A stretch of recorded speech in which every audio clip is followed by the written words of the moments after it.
welcome back. And today's video we are going to talk about modern history, particularly for prelims.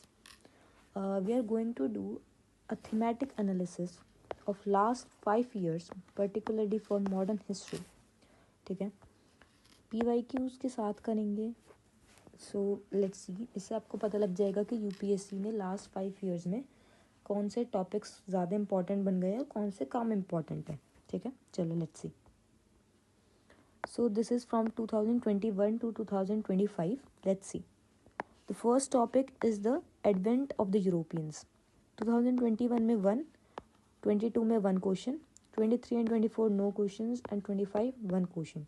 The total questions has been asked from the advent of European is 3. Okay, तो आप इसमें से सबसे ज़्यादा देख पा रहे हो is most questions has been asked from the this one 7 and this. Let's see. 5. British acts and policies became very important for us because 2021 में एक क्वेश्चन पूछा, 22 में एक, 23 में एक, 24 में 2 and 25 में 0. The total questions has been asked from last 5 years from particularly from British acts and policies is 5. Then देखा जाए तो स्वदेशी मूवमेंट से क्वेश्चन बहुत कम कर दिए, सिर्फ एक क्वेश्चन आया है लास्ट 5 years में. इट मीन्स कि ज़्यादा इंपॉर्टेंट नहीं है. एंड आई थिंक जो हम अपना सबसे ज़्यादा टाइम देते हैं वो इधर ही देते हैं. ठीक है, तो यहाँ पे अब कम टाइम देना है एंड द जो सबसे ज़्यादा हमें टाइम देना है वो देना है यहाँ पे गांधीयन मूवमेंट. गांधीयन मूवमेंट में टोटल 7 क्वेश्चन आए हैं. 2021 में 2, 22 में 1, 23 में 0, 24 में 0, 25 में 4 क्वेश्चन. ठीक है. Social religious movement is also important topic. Total 3 question has been ask. 25 में एक क्वेश्चन पूछा, 22 एंड 21 में एक. ठीक है, सॉरी 22 में 0, कल देख लिया.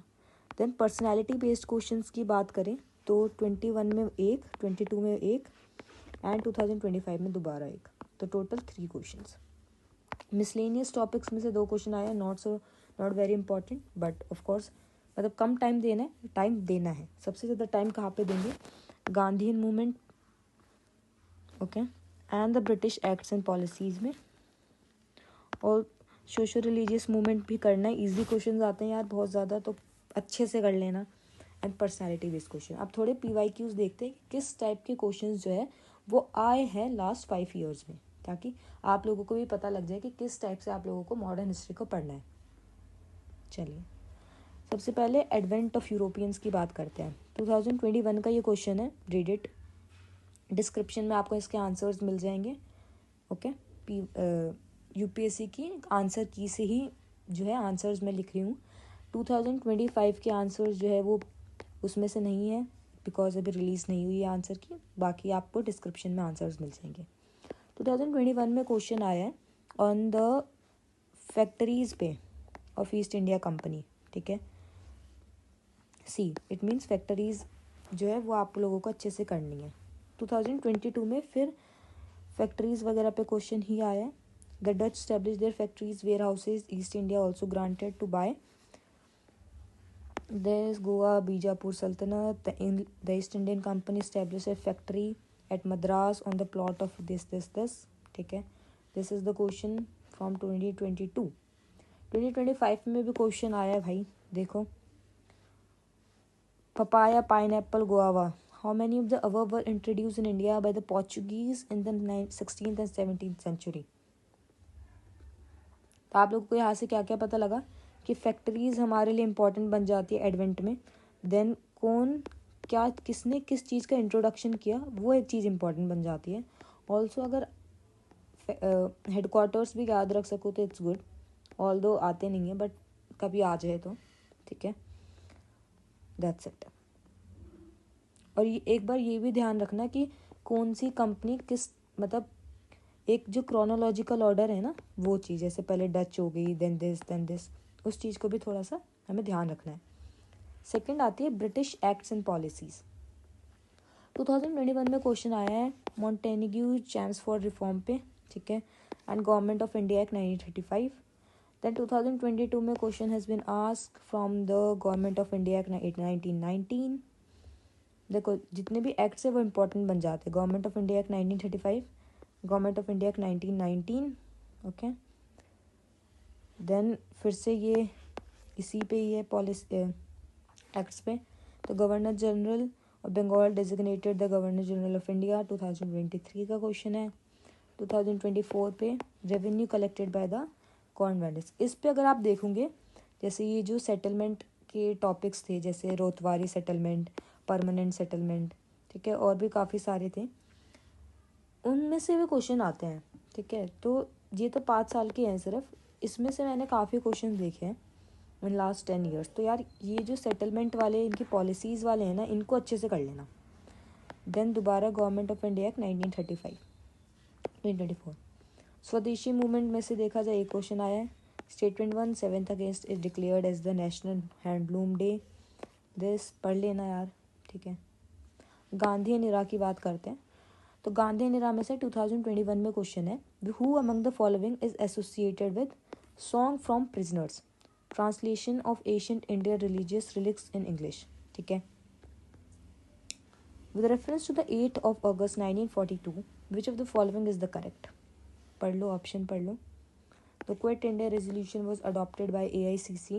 The Victory Viceroy was expected to include more Indians. The Congress ministry resigned in 7 provisions. And this 2022 में क्वेश्चन आया है proposal of the Cripps mission से। Then the non cooperation programme. या 2025 में ही ना सबसे ज़्यादा क्वेश्चन इस टॉपिक से दिखे हैं, ठीक है। देन नॉन कॉर्पोरेशन प्रोग्राम अच्छे से करना है। देन दोबारा नॉन कॉर्पोरेशन मूवमेंट, ठीक है। देन दिस इज ऑल्सो 2025 का question, 2025, okay. Social religious movement पे देखो, 2021 में क्वेश्चन आया, who among the following was associated as secretary with Hindu female school with later came to known as Bethune female school. देखो ये चीज़ें आपको ना सोशल रिलीजियस मूवमेंट्स में ये सारी चीज़ें याद रखनी है कि कौन सी पर्सनैलिटी किस मूवमेंट से, इंस्टीट्यूशन से अटैच थी, एसोसिएटेड थी। सबसे पहली चीज़ ये, आप लोगों को इस टाइप के क्वेश्चंस देखने को मिलेंगे। ऑल्सो क्वेश्चन से देखिए, और Raja Ram Mohan Roy, he possess a great love this, okay. Founder, yes. आप लोगों को और क्या देखना है कि कौन से इंस्टीट्यूशन का फाउंडर कौन है, ठीक है, ये चीज़ ध्यान में रखनी है। Wait, let me show you.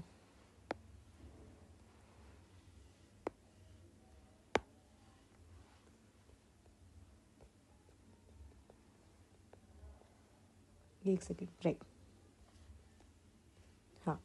तो अब सबसे पहले सोशल रिलीजियस मूवमेंट्स में बात करें इंपॉर्टेंट टॉपिक्स की, तो सबसे पहले जो अर्ली रिफॉर्मर्स है, जैसे राजा राम मोहन रॉय, स्वामी दयानंद सरस्वती, स्वामी विवेकानंद, एक्सेट्रा एक्सेट्रा, इनको यह ध्यान रखना है। जो भी ऑर्गेनाइजेशंस एंड मूवमेंट है, जैसे ब्रह्मो समाज, आर्य समाज, इनको ध्यान रखना है। सोशल रिफॉर्म्स किसने कौन सा कराया, वो ध्यान रखना है, ठीक है। एंड इम्पैक्ट ऑफ नेशनलिज्म क्या था, ठीक है। ये PYQ के उस पर लिखा है कि की रिफॉर्मर्स, द ओरिजिन, ऑर्गेनाइजेशन और कंट्रीब्यूशन आप लोगों को याद रखना है, ठीक है, कि किस पर्सनैलिटी में किसने किसकी ओरिजिन करी, क्या ऑर्गेनाइजेशन उन्होंने खोली और उनका कंट्रीब्यूशन क्या था। Then major reform movements and what they aim to achieve, उनका एम क्या था। एंड सोशल रिफॉर्म्स, यही सब मैरिज वगैरह, ठीक है।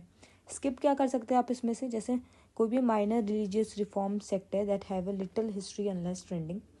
देन और वेरी कोई भी इंटरनल डिफरेंस की जो है वो काफ़ी डिटेल में उसको छोड़ देना, ठीक है। पर्सनैलिटी बेस्ड क्वेश्चन देख लो, कौन कौन सी पर्सनैलिटीज़। अब पर्सनैलिटी बेस्ड क्वेश्चन में जो जो PYQs में पूछी है उन पे ज़्यादा ध्यान देना है, बाकी भी याद करनी है बट इन पे ज़्यादा ध्यान देना है। जैसे Shah Nawaz Khan, Prem Kumar Sehgal and Gurbaksh Singh Dhillon was remembered as, okay. Then Barindra Kumar Ghosh, Rash Behari Bose, जोगेश Chandra गादर party से कौन एसोसिएटेड था। एंड देन चौरिया चोरी इंसिडेंट। मिसलेनियस की बात करें, सिर्फ 2 ही क्वेश्चन है इसमें से, पढ़ सकते हैं आप ये, ओके। सो या this was all for this video. I hope PYQ से आप लोगों को थोड़ा पता लगाओ एंड ऑफ कोर्स एनालिसिस से आप लोगों को पता हो कि लगाओ कि कौन से टॉपिक कैसे इंपॉर्टेंट है एंड कहाँ से ज़्यादा पूछे जा रहे हैं, किस टाइप के क्वेश्चन पूछे जा रहे हैं, right. So this was all for this video. Thank you.